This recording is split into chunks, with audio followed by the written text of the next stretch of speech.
Welcome to Tips, the Townsend Institute podcast series, a show produced by the Townsend Institute at Concordia University, Irvine. This podcast shares stories of leadership, coaching, and counseling experiences that have shaped the lives and careers of our guests, who then provide tips aimed toward helping listeners grow in both their personal and professional lives. I'm Dr. John Townsend, psychologist, organizational consultant, and author of over 30 books, including the New York Times best-selling Boundaries series. I'm also the founder of the Townsend Institute, and I'm excited to introduce your podcast hosts, Dr. Ashlie Andrew and Dr. Gilbert Fugit.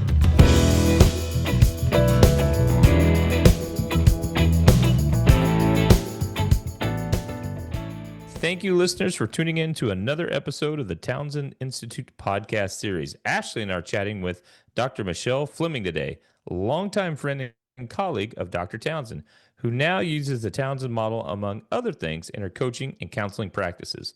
Michele's approach is designed through the lens of her Christian faith, focusing on both professional and personal relationships to improve effectiveness and maximize leadership performance. It really is incredible, Gilbert. She has years of industry experience, including computer science, and now, of course, as a clinical psychologist. But today she's talking with us primarily about burnout, an area affecting many vocations, including church work, for-profit, and nonprofit sectors.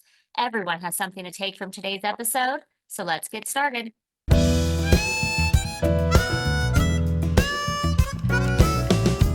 Well, hello, everyone. Welcome back to the Townsend Institute podcast series. Gilbert and I are joined today by friend of the Townsend Institute, Dr. Michele Fleming. Oh, absolutely a friend. Oh, we are excited to have you here. You have been on our list of desired guests for quite a while now, so we're excited that the scheduling finally matched up and we get a chance to sit down and talk a little bit about you and the work that you're doing, and just what an influence you have had on our institute and our students over the years. So we're going to jump right into it.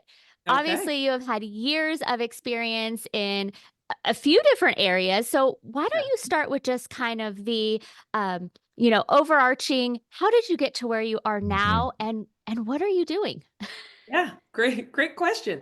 So started out as a computer science major, and yeah, I know, graduated and realized quickly I wanted to claw my eyes out looking at a computer all day. I was like miserable in my first couple of jobs, and quickly jumped over to being technical support for sales, and then finally in sales. And I worked for multiple startup companies. The first two went under. The first one blew through, I think, 4 or 5 million venture capital, and the second one, 90 million. Oh my capital. gosh. Yeah. Wow. So I've seen what not to do. I always love to say, if you give me and my grandmother 90 million, I can make a product that sells. Like, I don't know what to be, a rubber ducky, something. Learn that, and then finally landed in one that took off and did really well around technology and the internet, and eventually had several different teams of salespeople reporting to me, and I was covering both North and South America. So it was a lot of fun, until it wasn't, till it was burnout, which is what brings us to this topic. And I realized, that it was probably all that travel preventing me from other things I wanted in my life. And I was living in San Diego in a condo, and I had Cloud and Townsend's book, Boundaries in Dating, with a video series that you could do. So I was doing that. I'd read that book, changed my life, and was doing the video series at my local church. And someone on the hallway said, "Oh, I went to grad school with those guys." I was like, "What? You know, I'm a groupie." And talked to me about Rosemead, and yes, you can get this degree where you can be a Christian and a psychologist at the same time. I didn't even know that existed. Sales is a lot of building relationship, and I had interest in psychology. So one day decided to stop working and go to grad school. And but before that could happen, the church I was working with said, "Why don't you come on board here after what you've done for young adults?" So I worked for my church for about a year and a half. I will say that is the hardest job I've ever had. That is harder than sales, harder than what I'm doing now. That was a really, really hard job. Evangelizing and really having a heart for something and trying to turn people's hearts and minds. And my heart goes out to people in those roles.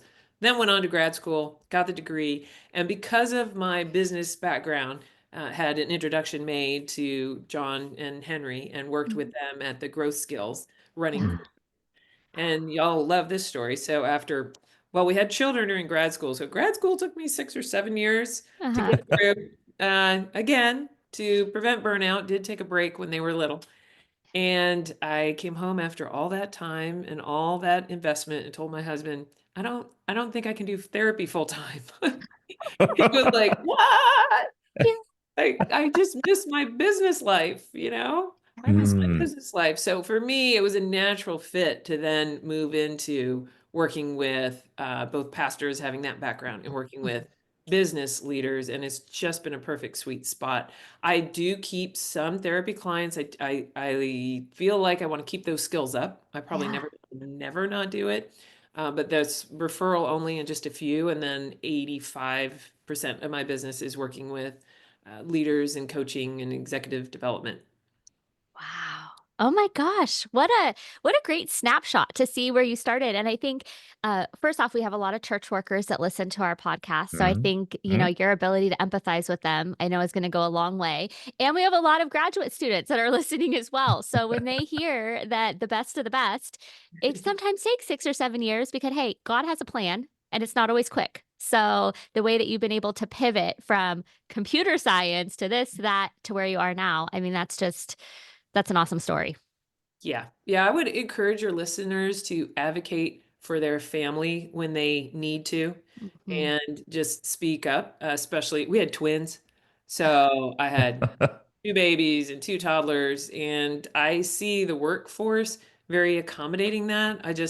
I love that. Like when I worked with a dentist, Yeah. and I remember after working with her for a year, she said, "Thank you for letting me realize I had permission to be at my kids' school when they need me and Mhm. handle or move patients." And to me, that's the win. It's like that you can balance both these things. So yeah, I would encourage folks to do what you need so you can get through it, do it well, and not burn your family out.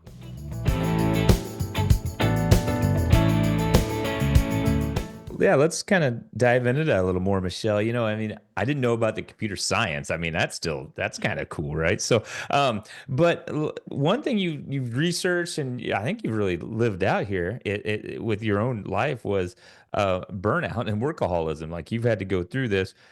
Maybe give us a little insights on what prompted you to explore this and work with teams on this and organizations. Yeah, great question. So the first would be I had experienced it without knowing what it was, Mm. without a name for it. If I had to put words to it at the time, it'd probably be like drudging through the day. Trudging, is that a word? It sounds Well, good. It is today. if Yeah. it's not, this could be big. We could have our own words now. There we go. We'll just make it up. Yeah, I'm thinking of the emotion chart. I'm like, what would be the emotion on the Yeah. chart? But what most people say is tired. Mm. Uh, I know that's not a feeling word. I tell my husband that all the time. That's not a feeling word. How you feeling? Yeah, yeah. So experiencing that once with the business travel, once working honestly with the church.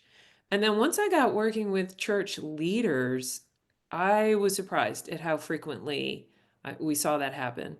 Mhm. There was a great church we went to in Long Beach who lost the pastor because he just got out of ministry. And I mm, noticed later he was doing kind of coaching and consulting and those sort of things. He was an amazing pastor, and it was disheartening to see the church lose him. There was no Mhm. crisis yeah. and no scandal. He just got burnt out. Mhm. So I think working and seeing it, living through it, and then working with church pastors and just noticing how much pressure is on them and seeing families suffer that I really developed a heart for ministering and working with people to prevent burnout before it happens, and then obviously kind of coming out of the ashes afterwards. Yeah. Well, before we get to the prevention pieces, because that's obviously a big piece, let's talk a little bit about how we realize that burnout oftentimes kind of creeps in unnoticed, right? Yes. Sometimes maybe when it's too late, which may have been even the case of that minister you were just talking about. But what are some of the early signs, both spiritual, emotional, maybe even physical, that Yeah. might indicate, hey, burnout is here or it's on the horizon? Yes. I love that you actually mentioned the physical. because there are physical symptoms. And I have seen people, more than one, leaders, end up in the hospital with symptoms that they can't pinpoint, which just ends up being this overexhaustion. So physically, you would notice that. You would notice brain fog, like I just can't focus, too many things, this sense of feeling overwhelmed a lot, tension in the body, muscle tension, lots of aches and pains. General malaise would be, just this general, I don't feel good. Mm. And no amount of caffeine can help. So Mm. I think what happens is everybody caffeinates and caffeinates and caffeinates, and all of a sudden Yeah. that stops working. Yeah. When that stops working, there's something else going on. So that's the physical. Spiritual is you just don't have the time. You're not spending the time. Yeah. I would say your spiritual kind of flatlines. It's not that you are losing belief. There's just a lack of practice. You're not connecting with the Lord. You don't have time to go to church because you have to work on Sunday, or there's other things going on consistently, a more consistent pattern. And then one of the biggest places you'll see it is your relationships, and people saying, I feel like you're never here. I feel like we don't have time. I feel like we're too busy. And a lot of folks I work with will blow that off Mhm. because they don't understand my drive and my passion, my mission, my vision is important. I can't slow down for my wife and kids. So if that's the mind frame, that's what really starts to happen with burnout. Or I have to really keep these folks in my congregation happy. Oh, So yeah. if we're supposed to do something and I get a phone call, I got to go. Or sometimes it's real, right? Someone's in the hospital, someone needs this. But the bigger the church gets, that's where it gets complicated, that you can't necessarily be that pastor that's serving, you really, even 300 people, let alone 3,000. So Yeah. you'll hear it from your relationships. Mhm. Great story actually about that church we were at before the pastor left. He was talking to the congregation, and he put up a handwritten note that his 6-year-old daughter had written. Daddy, we love you so much. We know you're in love with the Lord and what you're doing for the Lord, but we miss you. We never see Oh, you. Do you think Jesus would let you come home and spend time with us on the weekend sometimes? Mm. yeah. Wow. Love you, and his daughter's name. Literally, like, showed that to everyone, and then announced that he was canceling Saturday services. Mm. We won't have Saturday services because I need to be home for at least 24 hours. So I think he saw it coming. Yeah. This was Yes. years before he actually stepped away, and maybe for him it wasn't a fit, but that's a sign. You're going to hear it from the people you're in relationship with. Right. Well, and Michelle, I that really resonates because I have a friend that just recently he went to the hospital in an ambulance. He thought he was having a heart attack, right? And it was like anxiety and stress and things. But the problem with him is he's in the financial world, so every time he logs in on Zoom and meets with somebody, he's making money. Right. And so he just can't stop. He said even in the hospital, he just got back on his computer and was on Zoom meetings and stuff. And Ah, it's just knocking him down. And so, yeah, we're praying for that something will happen, to kind of pull them out of that, because it's just a bad spiral when you see this happen. And you're right. This just keeps on going unless something happens where you say, okay, I'm not going to keep living like this anymore. yeah. That actually the pain and the suffering has to get great enough Yeah. that you realize I don't want to live this way. You did talk about that positive reinforcement loop, Yeah. because the more I work, well, we're here to earn an income and provide for our Mhm. family, so it's hard to step away from that. We also can be getting like a lot of accolades and a lot of recognition, and the things that, make me feel good about myself eventually creep into my identity. And then that's how you get pulled in. So the workaholism, and there's a little vein in there of perfectionism. Yep. Only I can Yes. do it all. I am the one who's, has to be the center of everything. And it's not that way in your family. Like, families don't operate that way. We shouldn't all be rotating around one person. So it's easier sometimes if your work feels that way than it Yep. is to deal with the messiness that's in all of our relationships.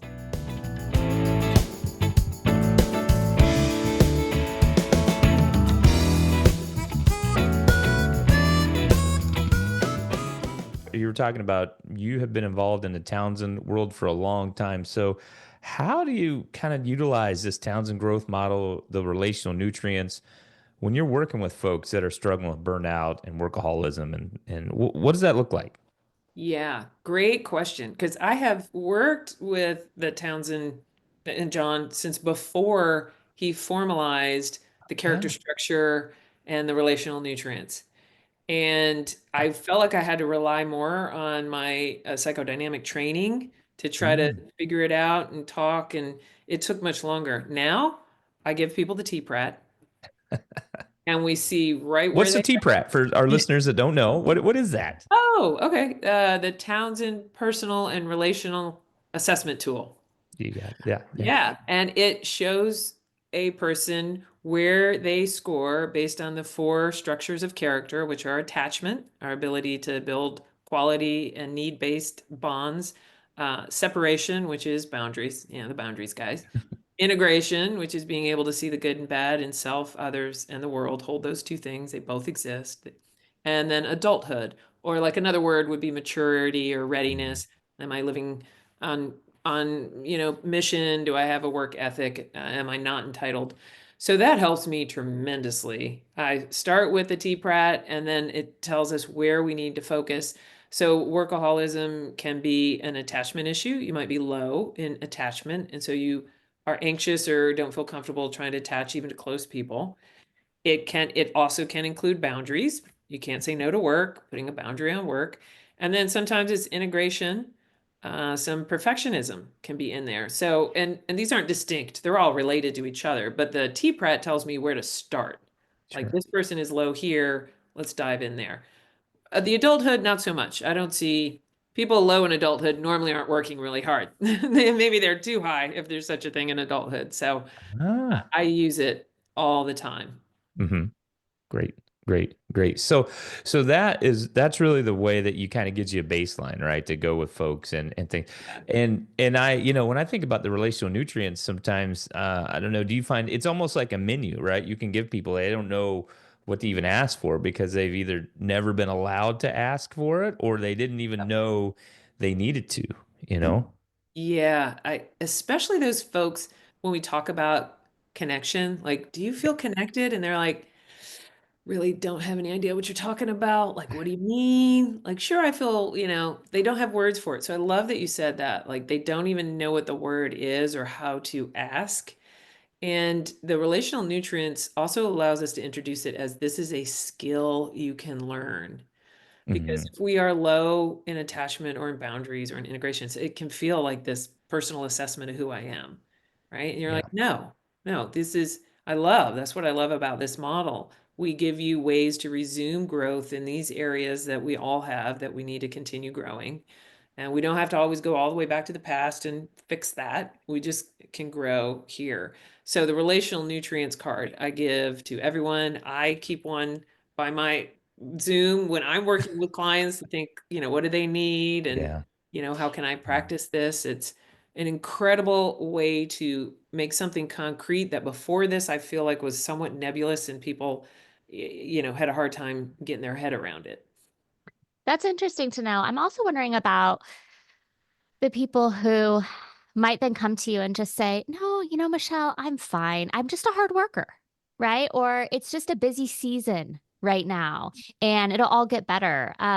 So where do you find that fine line between kind of that diligent, stewardship of their role, whether they're in ministry or finance or whatever that might be, and then really kind of falling into that trap, right? What's that balance, or how do you respond to that? What a great question.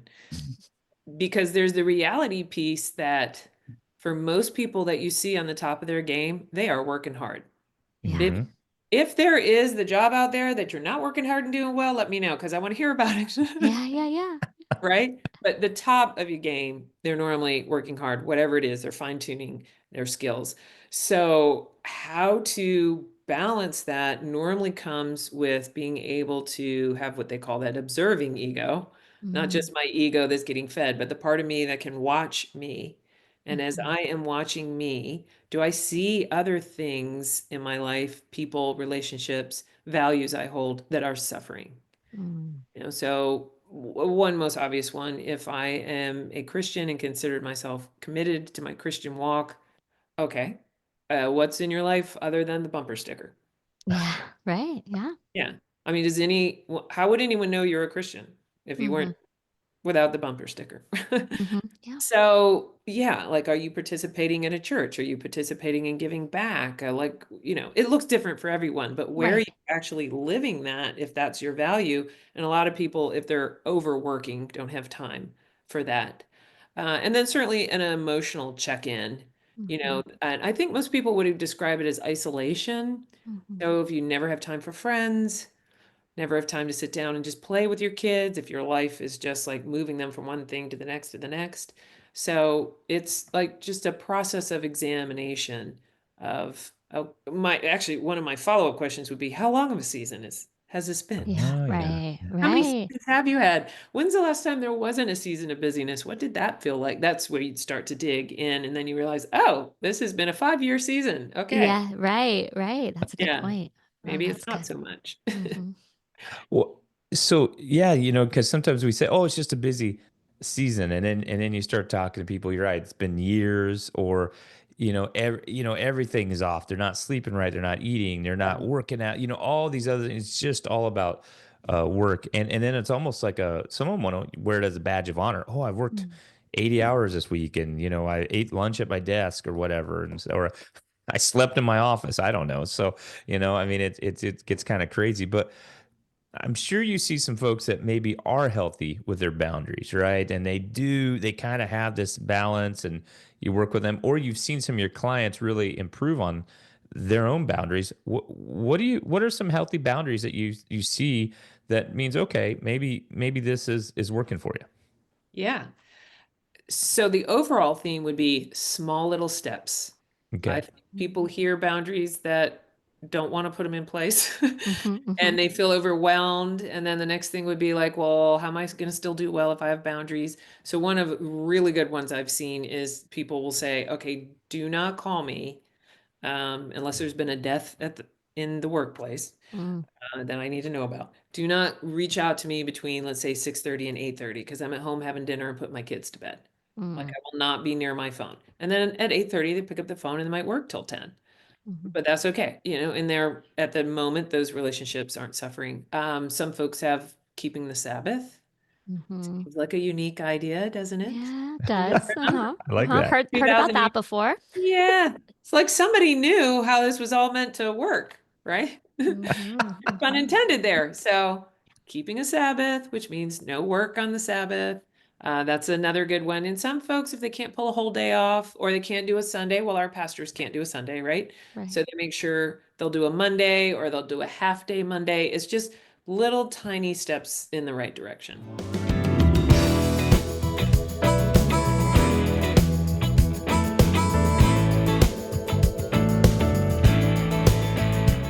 So, some of our listeners here, why they might not identify with some of those symptoms of burnout, perhaps they're in a leadership or supervisory role where they do have employees or maybe members of their congregation or those that they're seeing coming up through the ranks that are maybe clocking those 80+ hour weeks and are showing maybe some of these signs.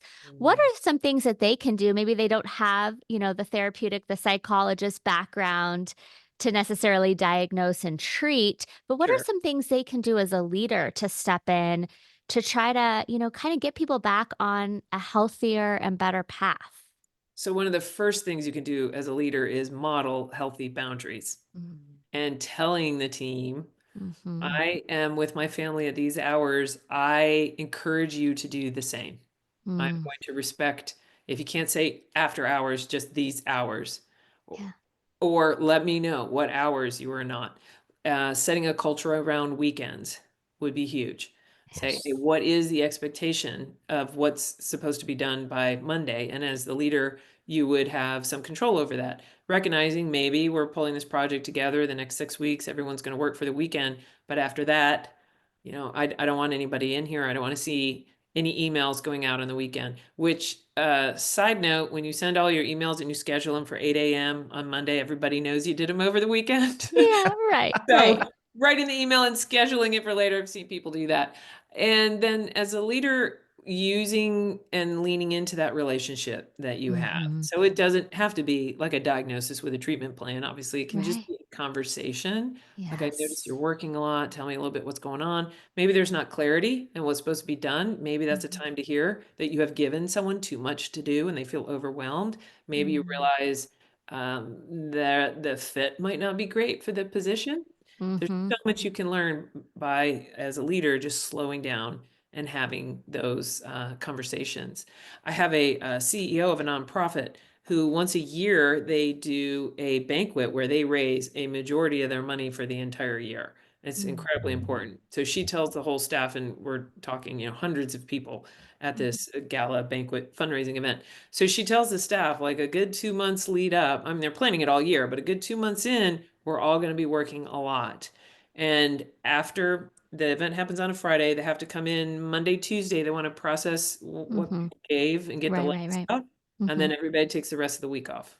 Yeah. And it Yes. doesn't count on their vacation. It's a freebie. We all have, what is that, a 5-day weekend or whatever. Like, I don't look at your phone. No one's answering emails. So that's one way that she balances the busy period. And then it tends to be close to the summer, and she likes to do half days on Fridays in the summer because it's not as their busy time. Yeah. Well, I love those. Those are so, I mean, you can get creative, especially in this day and age with where we're at. I mean, this isn't the Industrial Revolution of decades ago where you were literally clocking in and having to be places necessarily. Certainly some industries still do, but the majority of people, there is some flexibility and perhaps with the technology behind it that allows you to work a little bit here, a little bit there. Those types of things can be so helpful. I know there's been a lot of research recently on the whole family friendly workplaces. And I think those are examples like what you're talking about of just leaders really kind of seeing where their people are and what they need at those times. I love that. Yeah. well, Absolutely. And I do want to say too, I love that term family friendly, but reaching out to all those single folks, you Oh, need a yes. break too. It's okay to yeah. Yes. put Yes. boundaries that in the evening, maybe you're at the gym and we're all Mm-hmm. jealous of you that you're at because you have the energy to go in the evening Yeah. even. But seriously, like, you don't, just that you have some time if you're not in that season of life with a family right now. Right. Absolutely. Well, I really like, I mean, I was thinking of a great organization, that doesn't want you to work on weekends, right? I mean, the one that pops in my head is the Raiders, right? I mean, they Oh, don't they don't Oh do goodness. my anything on the God. weekends, right? So, anyways, Wow, so Gilbert, that was low, oh, man. That I was love it. That low. was I low. mean, It and was we're not That was even good. just you just set we're that not one even up. That in was football season. We're not even in football season, and oh, he's it's still always that passing them way. out.